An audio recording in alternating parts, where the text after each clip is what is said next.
নমস্কার বন্ধুরা, cooking for মাস্তি চ্যানেলে সবাইকে স্বাগত। আজকে আমি পটল পাসিন্দা রেসিপিটা আমি বানাতে চলেছি। তো চলো বন্ধুরা, পুরো ভিডিওটা দেখার জন্য অনুরোধ রইল, দেখতে থাকো, আশা করি তোমাদের খুব ভালো লাগবে। দেখো বন্ধুরা, আমি পটল নিয়ে নিয়েছি। আজকে একটা পটল দিয়ে আরেকটা নিরামিষ রেসিপি করতে চলেছি, পটল পাসিন্দা। তো চলো বন্ধুরা, রেসিপিটা দেখতে থাকো, আশা করি তোমাদের ভালো লাগবে। এরমভাবে চিড়ে চিড়ে নিলে তাহলে মশলাটা ভালো করে ঢুকবে। আমি ভালো করে চিড়ে নিয়েছি। এবারে এটার মধ্যে হলুদ গুঁড়ো আর নুন দিয়ে নিলাম। দিয়ে ভালো করে আমি পটলগুলোকে মাখিয়ে নিচ্ছি। এবারে এখানে আমি তেল বসিয়ে দিয়েছি, একটা আমি সাদা তেলে করব। এখানে এবার আমি পটলগুলোকে ভেজে নেব।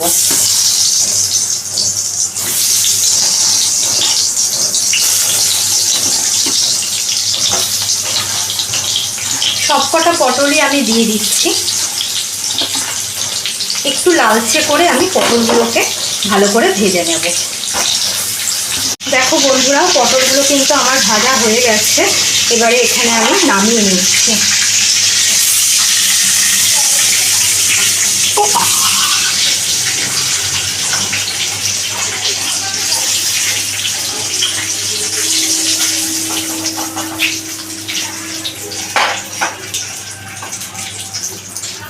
একটা বাটির মধ্যে আমি আদা বাটা,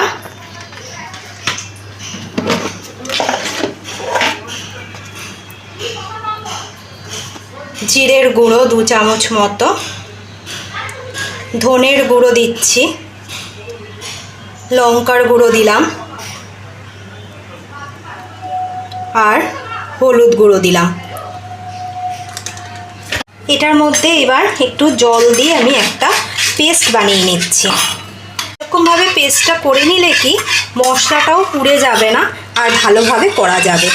এইবারে আমি কড়াইয়ের মধ্যে গোটা গরম মশলা,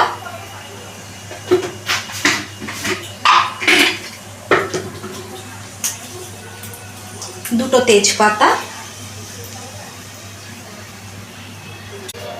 একটা শুকনো লঙ্কা দিয়ে দিলাম। দিয়ে এটা একটুখানি আমি নাড়াচাড়া দিয়ে ভেজে নিচ্ছি। এবার আমি এটার মধ্যে এখানে যে পেস্টটা করে রেখেছি পেস্টটা দিয়ে দিলাম।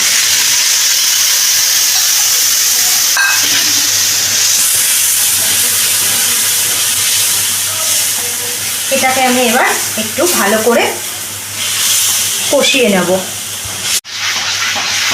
দেখো বন্ধুরা, মশলাটা কিন্তু কষে গেছে। এইবারে আমি এটার মধ্যে টমেটো কেটে রেখেছি, দুটো টমেটো আমি দিয়ে দিলাম।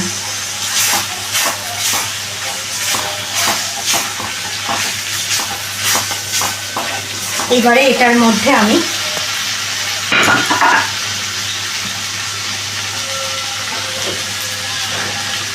স্বাদ মতো নুন দিয়ে দিলাম।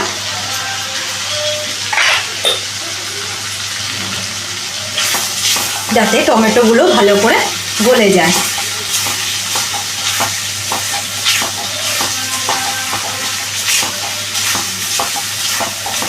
এবার আমি এই মশলাটাকে ভালো করে আরও কষিয়ে নেব।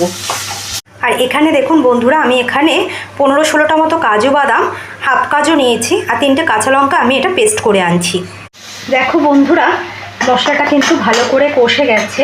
এইবারে আমি এখানে এই পটলগুলোকে দিয়ে দিচ্ছি। এখানে আমি এই ভেজে রাখা পটলগুলোকে দিয়ে দিলাম। দিয়ে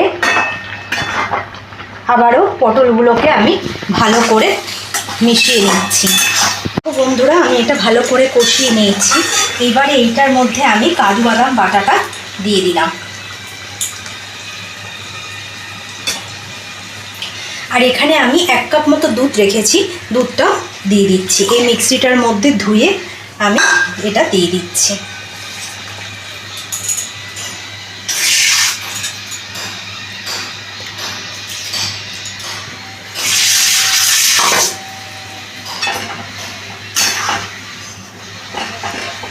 এটা এবার আমি ভালো করে নাড়িয়ে নিলাম। এবারে এটার মধ্যে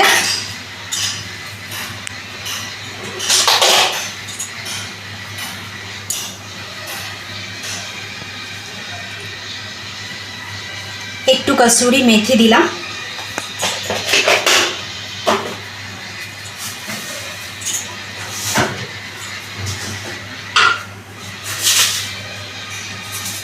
একটু চিনি দিলাম।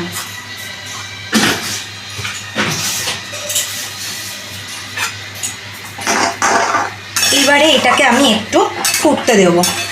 দেখো বন্ধুরা, এটা কিন্তু ফুটছে, কালারটা কিন্তু আরও চেঞ্জ হবে, তেল ছাড়বে। এটা আরেকটু আমি টানাবো। তো আমি এটাকে সিম করে রেখেছি, এটা আস্তে আস্তে আরেকটু শোকাক।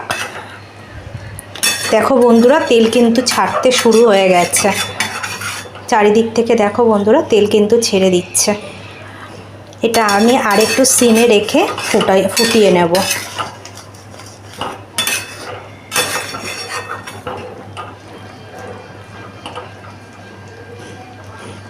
নিরামিষ দিনে এরকম যদি পটল পাসিন্দা থাকে তাহলে আর কিচ্ছু লাগবে না, সব ভাত এটা দিয়েই খাওয়া হয়ে যাবে। দেখো বন্ধুরা, পটলের রেসিপিটা কিন্তু আমার অলমোস্ট হয়ে এসছে।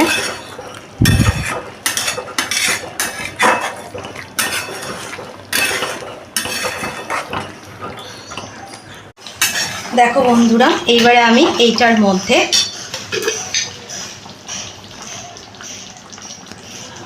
গরম মশলা,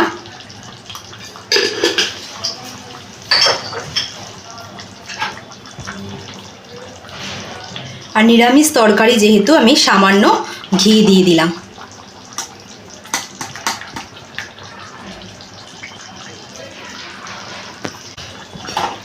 এবারে আমি আবারও এটাকে ভালো করে মিশিয়ে নিলাম।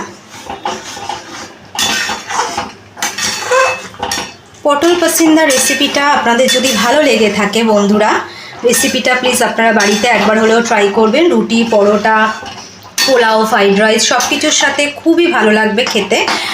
আর ইউটিউব থেকে যারা দেখছেন তারা প্লিজ সাবস্ক্রাইব করে দেবেন, আর যারা ফেসবুক থেকে দেখছেন তারা লাইক করে, শেয়ার করে, ফলো করে দেবেন। এবার আমি এটা নামিয়ে নিচ্ছি।